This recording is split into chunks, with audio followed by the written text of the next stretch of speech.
Yeah. Okay. Totally. As long as you have pants on, you're good. Yeah. So I hope Dave Warnock doesn't mind, but I read this book he wrote called Childish Things, right? Yes. Oh my goodness. If you have ever wanted to read an account about the way that religion can infect your family, can corrupt a community, can corrupt a church organization, learn about the hierarchy of the church and the way that that can be politicized and weaponized against its very own members, this is the book to do it. And my heart broke when I read it. I read it in about a week, and then I messaged him on Twitter, and he messaged me back. I've never met him. And I said, dude, I am so sorry that you had to go through that.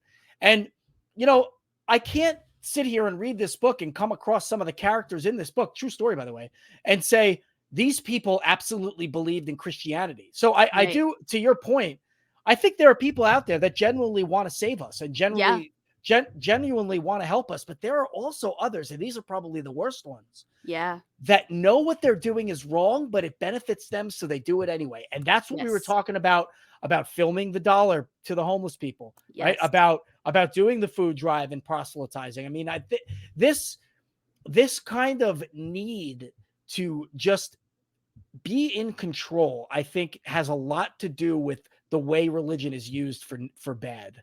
And so that's kind of a big problem and a driver for me to speak out against it.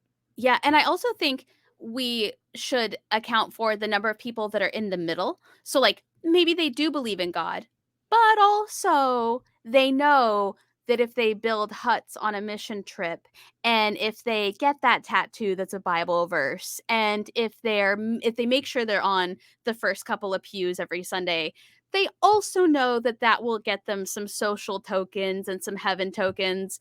And so I think that's also somebody that you're allowed to be angry at too. Somebody who maybe they do sincerely believe that God's real. Maybe they don't believe everything the Bible says, but they believe you need to be saved or whatever.